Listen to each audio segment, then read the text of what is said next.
cara que trabalha numa empresa e a empresa quebrou, sumiu no mapa. Vou dar um exemplo. A Antártica, né? Antártica? Antártica. Tinha aqui no Espírito Santo. Zil Brasil. Chocolate Vitória. Tinha aqui no Espírito Santo. Zil Brasil. As pessoas trabalharam nessas duas empresas e hoje eles não têm PPP. A IAT também não tem a PPP. O que é que essas pessoas, estou dando esse exemplo, mas qualquer um outro que outra empresa que faliu aí, é a mesma coisa. Como que é o procedimento? Como é que funciona? Vamos lá. O primeiro passo, normalmente, que a gente pode buscar é buscar o síndico da massa falida, que é o responsável pela massa falida da empresa. Não encontrando o síndico da massa falida... Toda empresa tem esse síndico? Sim. Então, assim, não encontrando o síndico da massa falida, que vai ser o responsável por assinar esses documentos, por exemplo, das empresas que você citou, algumas existem uma que absorveu elas, por assim dizer. Uhum. Por exemplo, eu sei que da Guaraná Antártica ela foi absorvida pela Ambev.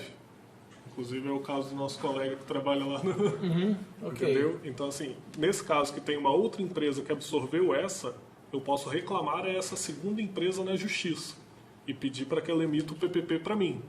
Ah, mas o local que eu trabalhei aqui não existe. Não tem problema. A gente ou usa laudos periciais similares de algum colega de trabalho que trabalhou, ou se ainda não tiver isso, a gente vai fazer uma perícia uma empresa idêntica a ela, para poder conseguir.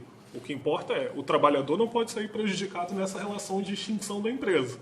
A gente tem métodos de conseguir resolver essa situação para todo trabalhador. Por exemplo, na antiga era CST, hoje é a ArcelorMittal. Trabalhando numa empreiteira lá dentro. A empreiteira não existe mais, mas a área está lá do mesmo jeito, o alto forno está lá do mesmo jeito. Exato. Então, para ele fica muito mais fácil adquirir essa PPP do que que a área não existe mais.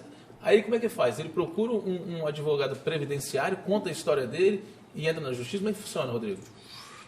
Vai depender do caso a caso, né? A gente faz análise de caso a caso, mas, por exemplo, se eu quiser uma correção de PPP1, um novo PPP, vai ter que procurar um advogado que saiba um pouco dos dois, né? Porque, por exemplo, para correção de PPP, a Justiça do Trabalho tem competência absoluta.